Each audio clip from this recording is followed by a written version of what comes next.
ঠকে যাওয়ার গল্পটা হলো এটাই, আমি তাকে ভালোবাসতে বাসতে আমার পাশে আমার জায়গায় সে অন্য কাউকে নিয়ে আসছে। এটা হলো আমার ঠকে যাওয়ার গল্প। আপনি প্রত্যেকটা সম্পর্কে ঠকে যাওয়ার গল্পগুলো শুনেন, শিখিয়েন যে আপনাকে ভালোবাসতে বাসতে আরও ভালো গভর্নমেন্ট জব পাইছে, ভালো বিজনেসম্যান পাইছে, আপনাকে ছেড়ে সে ওর সাথে চলে গেছে। এটাই হয় আমাদের জীবনে। তবে বিয়ের ক্ষেত্রে খুব সাবধান। বিয়ে শুধু দুটো মানুষের সম্পর্ক না, বিয়ে হলো একটা পরিবারের সম্পর্ক, দুটো পরিবারের সম্পর্ক। ওই সম্পর্কগুলো টিকে থাকা অনেক কঠিন, অনেক কষ্ট। এটা এত সহজ না যে আপনি মনে করছেন যে আজকে আমি বিয়ে করলাম, কালকে আমি ছেড়ে দিলাম, আজকে আমার বিয়ে হলো, কালকে আমার ডিভোর্স হয়ে গেল। বিষয়টা আসলে এরকম না, বিষয়টা অনেক জটিল একটা বিষয়। আবার বিয়ে নামে যেগুলো এখন আমাদের সোশ্যাল মিডিয়াতে যেগুলো আমরা দেখতেছি, আজকে একে বিয়ে করতেছে, কালকে ওকে বিয়ে করতেছে, পরশু ওকে বিয়ে করতেছে, একটা মেয়ের 6-7টা বিয়ে হচ্ছে, এগুলো জাস্ট নোংরামি। আমি মনে করি এগুলা মেয়ে মানুষের চরিত্রে একটা বড় ধরনের দাগ, বড় ধরনের কলঙ্ক। এই বিষয়গুলো থেকে নিজেকে দূরে আসেন, এই বিষয়গুলো থেকে সরে আসেন, এবং আরও 5টা মেয়ে যেহেতু এই রাস্তায় যেতে না পারে ওই দিকে আপনি অ্যালার্ট থাকেন। আপনি যদি ভালো সমাজকে ভালো কোনো মেসেজ দিতে চান তাহলে আপনি এই মেসেজটা দেন, আপনি আপনার পরিবারে ওই মেসেজটা দেন, আপনি আপনার মেয়েকে এই মেসেজটা দেন। কারণ আপনার মেয়ে আগামী আরেকটা পরিবারের সদস্য, আগামী আরেকটা পরিবার গঠন একটা মেয়ে দিয়ে হয়, একটা পরিবার বংশবৃদ্ধি করে একটা মেয়ে দিয়ে। সুতরাং আপনি আপনার মেয়েকে কি শিক্ষা দিচ্ছেন, এটা হলো সবচেয়ে বড় বিষয়। আমি সবাইকে এটাই রিকোয়েস্ট করবো, ভাইয়া আপনারা আমাকে কমেন্ট করতেছেন, ভালোবেসে কমেন্ট করতেছেন, আমি আপনার কমেন্টগুলো পড়ি, সবার কমেন্টগুলো পড়ি। আমি এতটা বুঝি নাই যে আমার মেল অ্যাড্রেসটা দেওয়ার পরে আপনারা আমার সাথে এভাবে ইয়ে করবেন। তো আমি এতে খুশি, আমি কারোর উপর রাগ না, কারোর উপরে কোনো অভিমান নেই। আমার এক রাশি ভালোবাসা আপনাদের জন্য আছে, দোয়া করি, এবং আপনারা আমার জন্য দোয়া করবেন।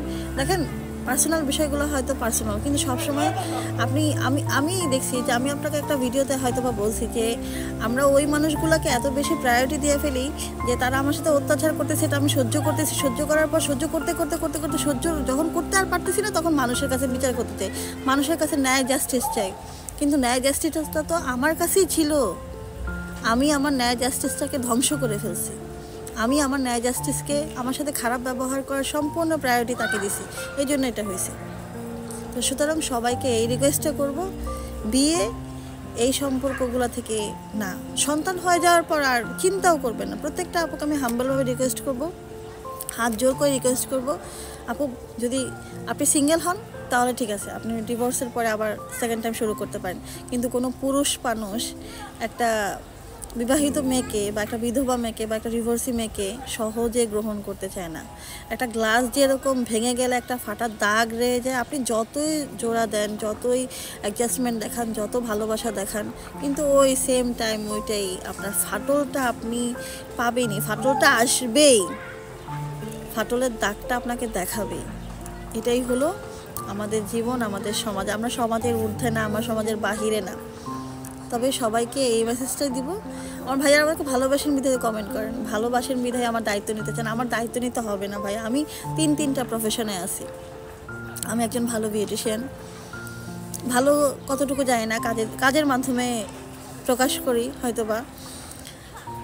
আমি একজন ভালো কেক মেকার, আমি কেকটা খুব ভালোবাসি, কেক বানাইতে, বার্থডে কেক, পেস্ট্রি কেক, এগুলো আমি বানাই। আমি ভালো একজন ফ্যাশন ডিজাইনার, যেটা নিয়ে আমি পড়াশোনা করছি। মানে আমার ইচ্ছা ছিল, একটা সময় খুব শখ ছিল যে আমি ফ্যাশন ডিজাইনার হব, দেশের বাইরে যেয়ে পড়াশোনা করব, নিজে ক্যারিয়ার গড়ব, কিন্তু সুযোগ আর পাইলাম কই বলেন।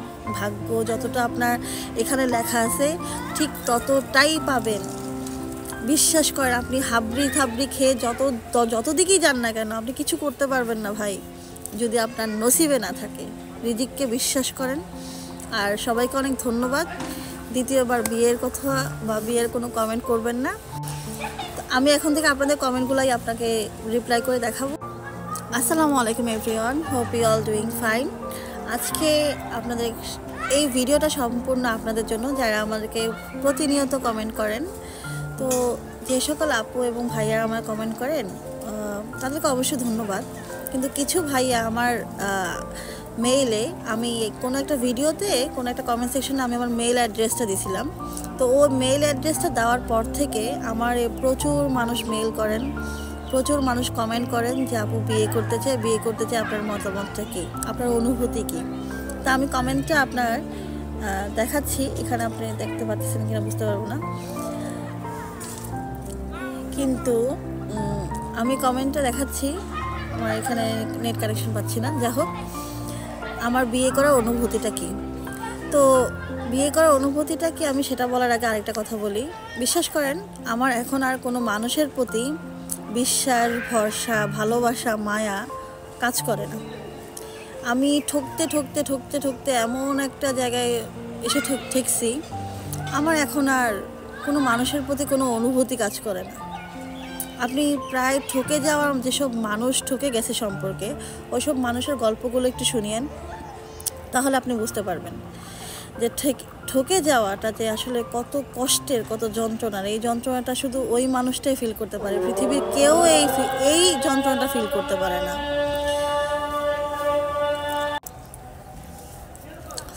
নিউজে অনেক সময় আসে, আপনি যদি নিউজ শুনেন, নিউজ পড়েন, নিউজে অনেক সময় আসে যে 3-4টা বাচ্চার মা চলে গেছে অমুকের সাথে, সেমুকের সাথে, তারপর তার পরিণয় তাকে গ্রহণ করতেছে না। তো এটা আমাদের সমাজে অহরহ হইতেছে, অহরহ চলতেছে, এবং এগুলো আমাদের প্রতিনিয়ত ঘটে। তা আমি প্রত্যেকটা আপুকে রিকোয়েস্ট করব, যদি আপনার হাজব্যান্ড মরে যায়, আপনি যদি বিধবা হন, তাহলে হয়তো বা আপনি দ্বিতীয়বারের কথা চিন্তা করিয়েন। তাতে আপনার এজ থাকতে হবে, আপনার একটা প্রপার গার্ডিয়ান লাগে। একটা মেয়ে পৃথিবীতে বাঁচতে হলে তার একটা প্রপার গার্ডিয়ানের প্রয়োজন। তেমনটা এমন না যে আপনি 5, 6টা, 8টা, 10টা বিয়ে করে ফেলবেন, এগুলো করিয়েন না, এগুলোর নোংরামি বলে। প্রত্যেকটা সম্পর্কের পবিত্র সম্পর্ক, প্রত্যেকটা সম্পর্কে আপনি যেতে পারেন, কোনো অসুবিধা নেই। কিন্তু আমি আপনাদেরকে রিকোয়েস্ট করব, যদি বাচ্চা কাচ্চা থাকে তাহলে এই চিন্তা ভাবনাটা মাথায় আনেন না, কারণ ওই বাচ্চাগুলো আপনাকে দেখে শিখতেছে, আপনার চরিত্রটা ওরা ক্যাপচার করতেছে। সুতরাং আপনি ওদেরকে এমন একটা চরিত্র দেখান, এমন একটা চরিত্র শিখান, যেমন আপনার বাচ্চার দ্বারা আরও 10টা মেয়ে, 10টা মানুষ শিখতে পারে, ভালো মানুষ হতে পারে। এটা হলো আমি সাজেস্ট করি এটা। আর যে সকল ভাইয়া আমার কমেন্ট করেন যে আপু বিয়ে করতে চাই, আপনার অনুভূতি কী, দেখেন, আপনি ঠকে যাওয়া মানুষগুলোর গল্প শুনিয়েন, তারা কিভাবে ঠকে গেছিলো। আপনি আমার ঠকে যাওয়ার গল্প শুনেন। আমি যে মানুষটাকে ভালোবাসতাম, সংসার করতে করতে করতে করতে একটা সময় আমি তাকে ভালোবাসতেছি, আমি ভালোবাসতে বাসতে তার পাশে আমার জায়গায় আরেকজন চলে আসছিল। আমি আপনাকে কীভাবে বুঝাতে পারবো না হয়তোবা।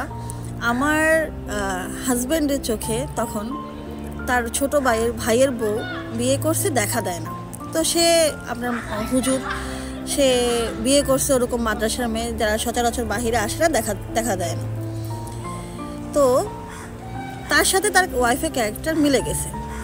আমি সামটাইম তার চোখে বিগত 2-3 মাস আমি খেয়াল করে দেখছি, তার যে ওই নারীকে দেখার যে আক্ষেপ, মনের ভিতরে যে আকুলতা আমি তার চোখে দেখছি, বিশ্বাস করেন, এর চেয়ে খারাপ কোনো অনুভূতি হয়তো আমার জীবনে নেই। আমি এটাই বললাম যে আমার প্রতারণা আমার সাথে। তো সবাইকে অনেক ধন্যবাদ, সবাই অনেক দোয়া করবেন, সবাইকে রমজানুল মোবারকের শুভেচ্ছা। আল্লাহ।